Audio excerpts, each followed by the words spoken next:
ప్రస్తుతం మన ఇండియాలో ఈ పాస్పోర్ట్ సేవలు అనేటివి 13 నగరాల్లో అవైలబుల్లో ఉంది. మరి ఆ 13 సిటీస్ ఏంటి, మరి ఏ నగరాల్లో మనం ఈ పాస్పోర్ట్ అనేది పొందొచ్చు అనేది ఈ వీడియోలో పూర్తి తెలుసుకుందాం. Hi friends, welcome to Rakesh Bobby లోక్స్. ఈరోజు మనం చేయబోయే వీడియో ఈ పాస్పోర్ట్ గురించి. కొత్తగా ఇండియన్ గవర్నమెంట్ ఈ పాస్పోర్ట్ సేవలను అయితే అందిస్తుంది. రాబోయే రోజుల్లో ప్రతి ఒక్కరి దగ్గర ఈ పాస్పోర్ట్ అనేది ఉంటుంది. సో నార్మల్ పాస్పోర్ట్ అనేది ఇప్పుడు ప్రజెంట్ క్లోజ్ చేస్తున్నారు. సో దానికి బదులు ఈ పాస్పోర్ట్ అనేది అవైలబుల్లోకి వచ్చింది. ఈ పాస్పోర్ట్ అంటే ఏంటి, అసలు దీని యొక్క ఫీచర్స్ ఏంటి, దీనివల్ల బెనిఫిట్స్ ఎలా ఉన్నాయనేది మనం ఈ వీడియోలో పూర్తిగా తెలుసుకుందాం. సో దానికి ముందుగా కొత్తగా మన ఛానల్ చూస్తున్న వారు తప్పకుండా ఛానల్ సబ్స్క్రైబ్ చేసుకోగలరు. సో మీకు ఇలాంటి ఉపయోగపడే వీడియోలు మన ఛానల్ ద్వారా అందిస్తాను.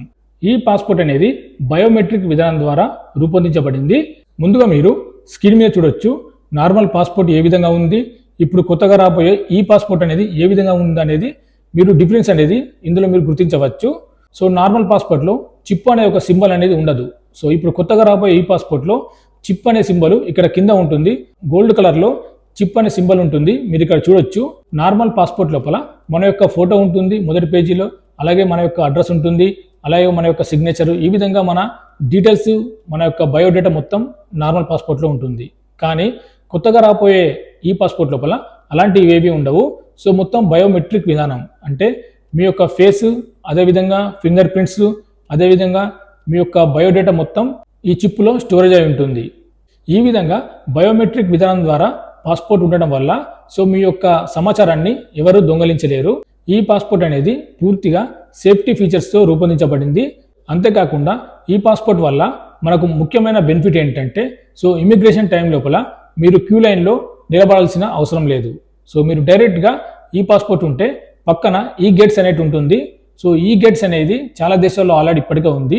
సో జపాన్, థాయిలాండ్, మలేషియా, అలాగే యుఏఈ ఇలాంటి దేశాల్లో ఈ స్మార్ట్ గేట్స్ అనేటివి రావడం జరిగింది. ఈ పాస్పోర్ట్ వల్ల క్షణంలో మీ యొక్క ఇమిగ్రేషన్ అనేది పూర్తవుతుంది. సో ఎందుకంటే మీ యొక్క డాటా అనేది పూర్తిగా చిప్లో ఉంటుంది కాబట్టి సో డైరెక్ట్గా స్కాన్ చేసి మీరు వెళ్ళిపోవడమే ఉంటుంది. ఈ పాస్పోర్ట్ కోసం అప్లై చేయడానికి ప్రాసెస్ ఎలా ఉంటుంది అనేది మీకు ఒక చిన్న డౌట్ రావచ్చు. సో దీనికి ఎలాంటి ప్రాసెస్ ఉండదు. మీరు నార్మల్ పాస్పోర్ట్కు ఏ విధంగా అప్లై చేశారో ఆన్లైన్లో, సో అదే విధంగా ఈ పాస్పోర్ట్ కోసం అప్లై చేయవచ్చు.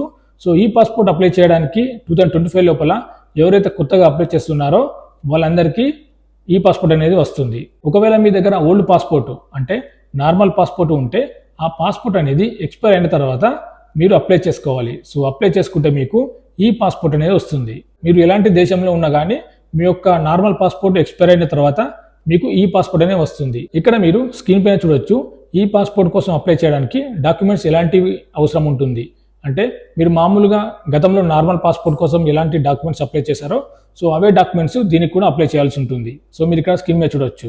ముందుగా అడ్రస్ ప్రూఫ్ కోసం మీ దగ్గర ఆధార్ కార్డ్ అయినా ఉండాలి, లేదా ఎలక్ట్రిసిటీ బిల్ అయినా ఉండాలి, లేదా బ్యాంకు పాస్బుక్ అయినా ఉండాలి. సో ఇది అడ్రస్ ప్రూఫ్ కోసం. అలాగే బర్త్ ప్రూఫ్ కోసం మీ దగ్గర డేట్ ఆఫ్ బర్త్ సర్టిఫికేట్ అయినా ఉండాలి, ఆధార్ కార్డ్ అయినా ఉండాలి, ఓటర్ ఐడి అయినా ఉండాలి, లేదా డ్రైవింగ్ లైసెన్స్ అయినా ఉండాలి. సో వీటిలో ఏది ఉన్నా సరిపోతుంది. వీటితో పాటు మీ దగ్గర మీరు స్టడీ చేసిన డాక్యుమెంట్స్ అయితే ఉండాలి. సో అవి కూడా వీటితో మీరు జతపరచవచ్చు. ఈ డాక్యుమెంట్స్తో మీరు దగ్గరలో ఉన్న పాస్పోర్ట్ సేవా కేంద్రానికి వెళ్ళి మీరు ఈ పాస్పోర్ట్ కోసం అప్లై చేసుకోవచ్చు. ఈ పాస్పోర్ట్ కోసం అప్లై చేశాక దీని యొక్క ప్రాసెస్ అనేది గత నార్మల్ పాస్పోర్ట్కు ఏ విధంగా టైం అయితే తీసుకుంటుందో సో అంతే టైం తీసుకుంటుంది. ఈ పాస్పోర్ట్ కోసం అప్లై చేసే సమయంలో పాస్పోర్ట్ సేవా కేంద్రంలో మీ యొక్క ఫింగర్ ప్రింట్స్, అలాగే మీ యొక్క ఫేస్ స్కానింగ్, ఈ విధంగా మీ పూర్తి బయోడేటా వాళ్ళైతే తీసుకుంటారు. ఇక్కడ మీరు స్క్రీన్ మీద చూడొచ్చు 13 సిటీస్లో ఈ పాస్పోర్ట్ సేవలు అవైలబుల్లో ఉన్నాయి. సో ఈ 13 సిటీస్ లోపల మీరు ఉంటే మీకు ఈ పాస్పోర్ట్ అనేది రావడం జరుగుతుంది.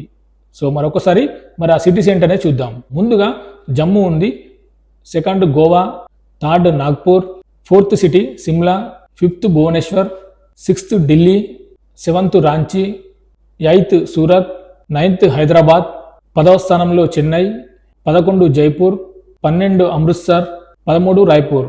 సో ఈ 13 సిటీస్ లోపల ఈ పాస్పోర్ట్ సేవలు అవైలబుల్లో ఉన్నాయి. తర్వాత రాబోయే రోజుల్లో అన్ని సిటీస్ లోపల ఈ పాస్పోర్ట్ సేవలు అనేవి అవైలబుల్లో వస్తాయి. వీడియో నచ్చితే లైక్ చేయండి, షేర్ చేయండి, సబ్స్క్రైబ్ చేసుకోండి. ఇంకా ఏమైనా అప్డేట్స్ ఉంటే మన ఛానల్ ద్వారా తెలియజేస్తాను.